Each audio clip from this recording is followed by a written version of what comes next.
Bom dia, pessoal. Vamos de BTC na manhã dessa terça-feira, 18 de abril, agora na Espanha, 10 horas e 37 minutos. No Brasil, 5h37 da manhã. Eu tô no gráfico de 4 horas ancorado pela banda de VWAP semanal. Vocês vejam que a BTC bateu aqui a meio mastro. Fizemos a mínima ontem em 29.096. Basicamente, a gente beijou aqui o topo dessa acumulação triangular que antecedeu esse pump até 31 mil dólares. E aí a gente startou um botão de ataque impulsivo que provavelmente vai desenhar uma bandeira de alta. No diário, a BTC está seguindo o script aqui de uma longa onda 2, né? Porque a gente teve uma onda 1 que levou... Porque a gente inicialmente estava prognosticando a onda 1 como tendo ido até o patamar de 29.184, e isso aqui seria o início de uma onda 3, mas na verdade esse Sputnik até 31 mil dólares foi o topo da onda 1 e a gente está aqui protagonizando uma onda 2 no diário. Na minha leitura é essa movimentação que a BTC passou a demonstrar depois da corretiva de ontem, então segue vigente a nossa bandeirazinha de alta. No intraday a BTC tá bonita, basicamente transitando pela banda superior da banda de VWAP no intraday. Eu tô nos 5 minutos. Beijamos a lower, voltamos para VWAP. Agora a gente ainda não conseguiu beijar a upper, segue acumulando. A gente está travado aqui no patamar da VWAP no intraday de ontem. A gente chegou a avançar um pouquinho acima e acabou que recuou para esse patamar de 29.700 e pouco, que é onde a gente está agora. Ontem todos os sinais na sala de sinais fecharam no gain, com lucro no bolso dos assinantes. Alguns sinais no copy trading ficaram abertos, mas agora com esse retorno em direção à aresta superior aqui da bandeira, vai fechar tudo no gain. Então não há com o que se preocupar, porque a BTC segue acumulando numa onda 2 aqui no diário. Na seara fática, a comunidade cripto no Reddit está conclamando os usuários de DEX Wallets, principalmente MetaMask, TronLink, enfim, Trust Wallet, que revoguem imediatamente todas as autorizações pré-aprovadas de despesas. Os hackers, como vocês sabem, eles nunca dormem. Eles agora estão em busca de projetos abandonados com fragilidade na custódia da Private Key para poder fazer uso desses smart contracts que já que já possuem aquela pré-aprovação de despesa autorizada pelos usuários. São DeFis que deixaram de operar. A própria SushiSwap, que está operando, foi hackeada nesses smart contracts e acabou impondo o hackeamento de vários public addresses que faziam uso do protocolo. Quem quiser revogar todas as autorizações vigentes para um determinado public address, é só conectar o próprio wallet aqui nesse site revoke.cash, que ele identifica automaticamente todos os smart contracts que estão autorizados e pré-aprovados a realizar despesas no seu wallet e que já ficam aqui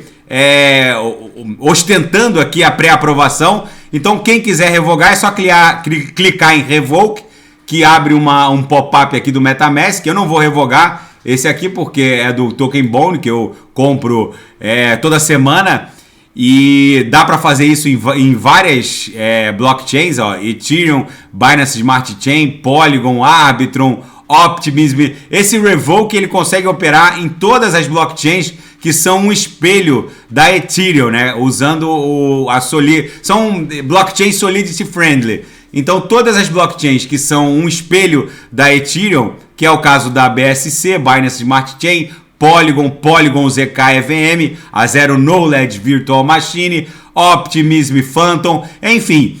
Eu na Binance Smart Chain, que era onde eu ostentava uma série de smart contracts que eu não mais utilizava, eu revoguei mais de 100 semana passada, e aqui na minha carteira da Ethereum eu revoguei mais de 40 autorizações de despesas envolvendo smart contracts que eu não usava mais, inclusive DeFis que deixaram de operar e que estavam com o smart contract supostamente exposto, já que são projetos abandonados e que facilmente os hackers conseguem de alguma maneira acessar se os antigos custodiantes das private keys não albergaram essas chaves privadas de forma segura. Ou seja, projetos abandonados, tokens que já estão fora de circulação, tudo isso abre flanco para os hackers terem acesso ao address de vocês se houver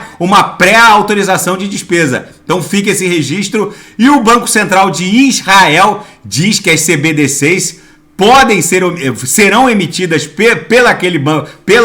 pelo regulador central israeli se o uso de stablecoins começar a aumentar, porque os israelenses, as autoridades financeiras israelenses estão preocupadas com o fato de que as stablecoins estão meio que substituindo o dinheiro em circulação em Israel. Praticamente todos os negócios e o varejo em geral já estão ofertando aquele QR Code e aceitando pagamento em USDC, USDT, enfim. E agora o Banco Central israelense está preocupado com o uso indiscriminado de stablecoins e eventualmente eles vão emitir uma CBDC se esse uso continuar a aumentar. E o Michael Saylor da MicroStrategy, ele vinculou cada e-mail de trabalho daquela corporação empresarial a um public address da BTC. A Bitcoin Lightning Network permite esse tipo de funcionalidade. Qualquer identificador público na internet pode ser associado a um public address de BTC. Então agora cada e-mail da MicroStrategy, então saylor@microstrategy.com, gera por si só um public address na BTC. Ou seja, eu já havia reportado essa tendência. Na verdade, em muito pouco tempo, cada Gmail, cada Hotmail, cada identificador da internet tradicional, da Web 2, vai gerar um public address na Web 3, podendo ser BTC, ETH, justamente por conta dessas funcionalidades que esses smart contracts oferecem. Na seara geopolítica e finanças internacionais, a derrocada do petrodólar está promovendo a ascensão do petro-yuan. Os bancos centrais mundo afora compraram mais ouro no ano passado do que em qualquer período nos últimos 55 anos, desde 1967. Embora a maioria não perceba, em 1967... 1967 foi um ano significativo na história financeira porque foi o ano em que se desdobrou um evento chamado London Gold Pool. A London Gold Pool foi um acordo entre bancos centrais dos Estados Unidos e países da Europa Ocidental para estabilizar o preço do ouro. O objetivo era manter o preço do ouro a $35 a onça, comprando ou vendendo coletivamente. Porém, em 1967, o London Gold Pool entrou em colapso devido à escassez do ouro e o aumento da demanda. Isso porque bancos centrais europeus compraram grandes quantidades de ouro quando começaram a duvidar da promessa do governo norte-americano em apoiar o dólar contra o ouro a $35 por onça. O que aconteceu depois, todo mundo sabe. Logo em seguida, o Richard Nixon fez o despegue do dólar em relação ao ouro. E o então presidente do Federal Reserve da época, o Paul Volcker, foi obrigado a elevar absurdamente a taxa básica de juros para poder segurar a inflação que estava solapando, por assim dizer, o dólar norte-americano. O que isso tem a ver com a derrocada do petrodólar hoje? O fato é que nunca se comprou tanto ouro como está acontecendo nesse momento. E se a gente considerar o período de 55 anos para trás, 2022 e 2023 já é disparado o período de maior compra de ouro por bancos centrais. E mesmo assim, a valorização do ouro nem se compara à valorização da BTC. O que a gente está presenciando é a maior movimentação geopolítica financeira dos últimos 55 anos. Está havendo um verdadeiro abalo sísmico macroeconômico no planeta e com certeza o mundo cripto vai sair beneficiado dessa confusão geopolítica, startada pelo Putin, mas exponenciada, por assim dizer, pela China. E o Japão tem milhões de casas vazias e algumas mansões podem ser compradas por apenas 25 mil dólares.